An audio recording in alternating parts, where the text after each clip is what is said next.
Good evening and welcome to SBC's news.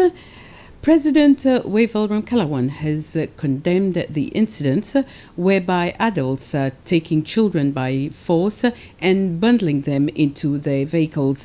According to reports, there have been 3 such incidents, and the police has spoken about one which involved an 11-year-old boy from Plaisance Primary School who was taken to Cascada. Our journalists put the issue of the incident to President Kalawan while filming a program that the SBC is working on. First of all, I am shocked that in Seychelles, children are being prowled upon and even kidnapped. This is not the Seychelles we know and the Seychelles we want. Therefore, I am terribly shocked, and I know that the police is doing everything that they can to find out who these people are. And we have certain leads, and these leads hopefully will lead to an arrest and hopefully to an end to this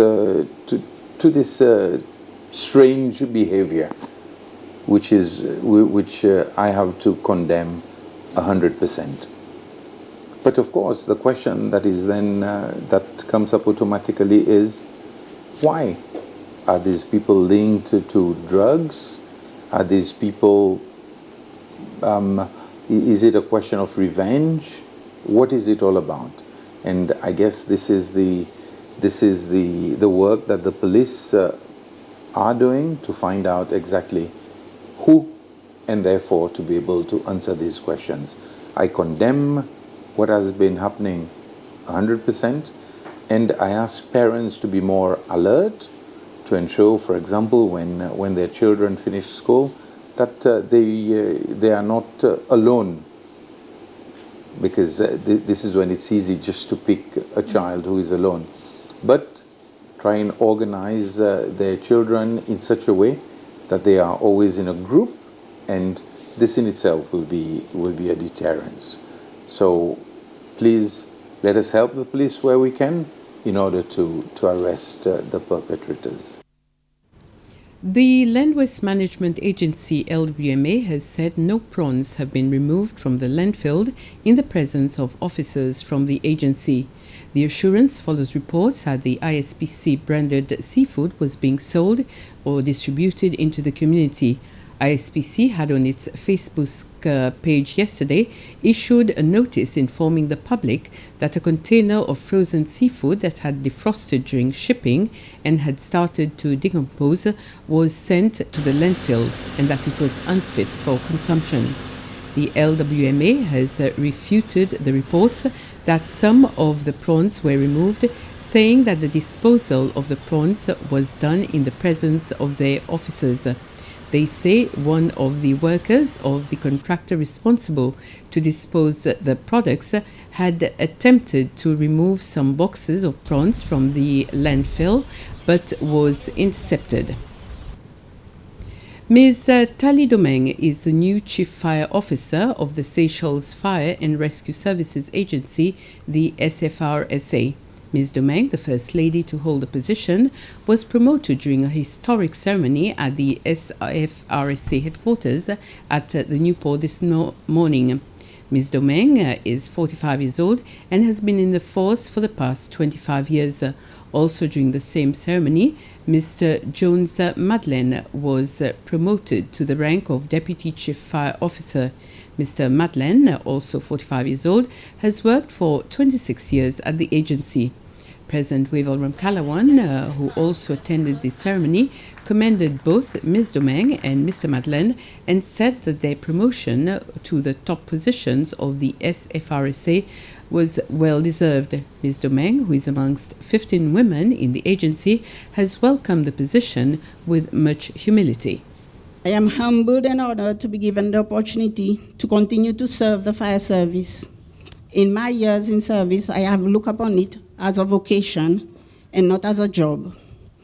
And me and my colleagues in the service work for the betterment of others, and this makes us different and most working places in this country.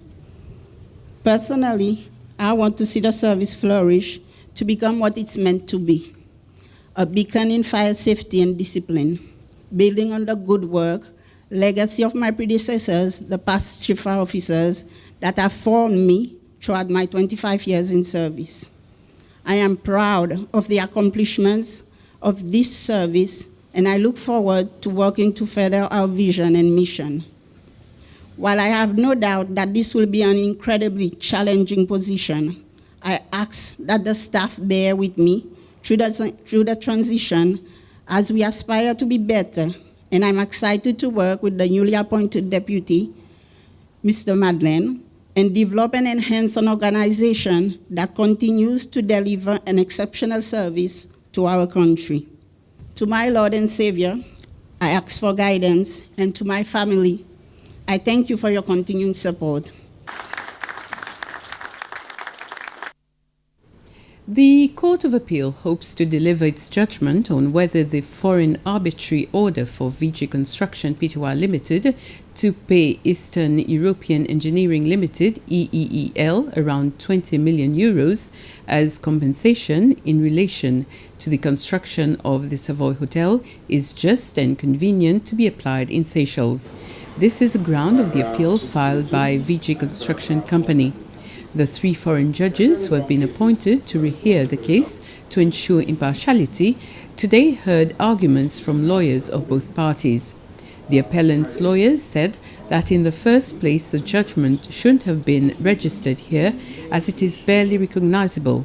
They noted that when the Supreme Court Judge Ellen Carolus upheld the judgment, including the order on the 30th of June 2020, Seychelles had not yet signed the New York Convention, which allows for a foreign judgment to be implanted here.